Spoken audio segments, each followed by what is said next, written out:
j'ai entendu, comme beaucoup d'autres, la ministre, Madame Vidal, faire des déclarations confuses sur l'islamo-gauchisme qui gangrènerait, dit-elle, l'université. Je n'ai pas voulu signer une pétition qui demande la démission de la ministre, parce que je pense que les choses se jouent au-dessus d'elle et non pas à son niveau. J'ai voulu l'interpeller parce que je pense qu'elle a des responsabilités dans ce qui se passe. Il y a plusieurs choses dans le mot islamo-gauchiste. Il y a d'abord le mot lui-même, enfin l'expression elle-même. Elle est assez malsaine, et je vais vous dire pourquoi. Elle est malsaine parce que islamo, ça ne veut pas dire islamismo. C'est islam.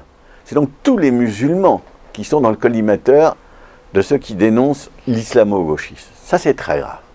Et donc, dilatation à partir de l'islamisme, dilatation à tous les musulmans. Premier morceau de cette expression.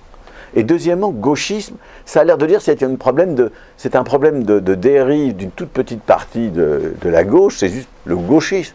Or, en réalité, ceux qui attaquent l'islamo-gauchisme attaquent toute la gauche. Et donc là, ce n'est pas une dilatation, c'est le contraire. Donc oui, c'est un artefact qui, à mon avis, est déjà en lui-même assez étrange. Ensuite, est-ce qu'il y a vraiment des lieux où la promotion de l'islam et la promotion des idées de gauche marchent ensemble à partir des uns ou des autres? Alors, moi j'ai été regardé dans l'université, je ne vous parle pas d'ailleurs. C'est quand même extrêmement minoritaire. C'est quand même une petite chose. Je ne dis pas que c'est totalement inexistant, mais enfin, ça n'est quand même pas la grande affaire.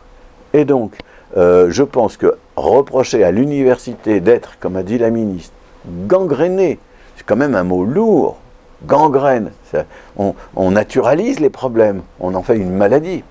Bon, et appeler ça l'islamo-gauchisme, là je pense que c'est utiliser une mauvaise expression en elle-même pour dénoncer un problème qui n'existe pratiquement pas. Et donc, ça fait beaucoup. Quand en plus tout ceci s'accompagne comment dirais-je, d'orientation qui annonce une sorte de reprise en main des universités, donc une mise en cause des libertés académiques, un petit côté maccarthiste que des intellectuels publics alimentent, là ça commence à faire vraiment beaucoup. Ceux qui n'y connaissent rien parlent des études postcoloniales comme si c'était la pire des abominations, ou d'ailleurs au contraire comme si c'était la plus belle chose au monde. La réalité c'est que c'est compliqué, les études postcoloniales. Mais en France, elles ne sont pas si vivantes que ça, contrairement à ce qui se dit. Et donc je plaide non pas pour moins, mais pour plus de recherche en matière d'études postcoloniales, ou d'études décoloniales, et ce n'est pas exactement la même chose. Donc je plaide aussi pour qu'on ne mélange pas tout, qu'on ne confonde pas tout, qu'on ne mette pas dans le même sac comme ça des gens très différents. Un certain nombre de chercheurs, en tout cas, s'intéressent à la notion d'intersectionnalité. Ça veut dire quoi?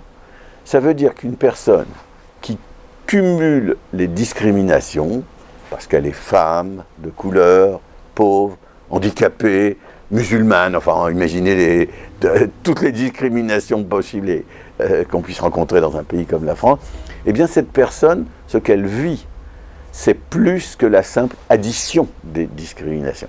Toutes ces discriminations font système entre elles. Et c'est ce qu'on appelle l'intersectionnalité. L'idée n'est pas idiote.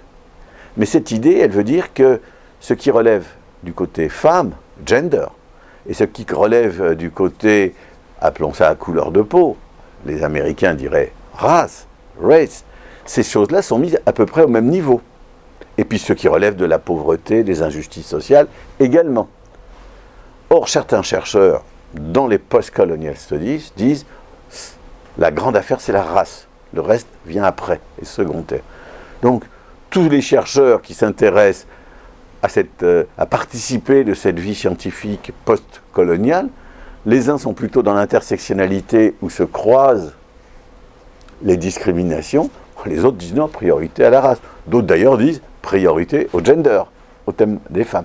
Donc vous voyez, tout ça c'est un univers compliqué, c'est un univers qui produit des choses élaborées, pas toujours, théorisées, pas toujours bien sûr, mais qui forment un ensemble vivant, contradictoire, et je trouve que nous avons à gagner à discuter entre nous, à l'intérieur d'un univers comme celui-là, mais aussi à l'intérieur de l'univers beaucoup plus large que sont les questions de racisme, d'antisémitisme.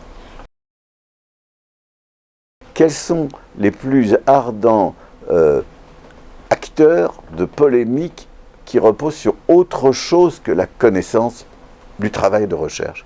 Eh bien, ce sont ceux qui, du dehors de la vie académique, comme on dit, de la vie universitaire, ce sont ceux qui insistent pour dire « à bas les études postcoloniales, à bas l'intersectionnalité, à bas les études décoloniales, vive la République, une et indivisible », alors que d'ailleurs dans la Constitution, le mot « une » n'existe pas.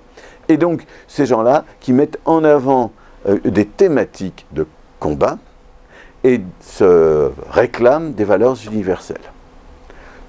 Bon, c'est très bien qu'on se réclame des valeurs universelles, mais si c'est pour dire qu'on ne veut pas de liberté académique, si c'est pour dire n'importe quoi sur le travail des uns et des autres, c'est très dangereux.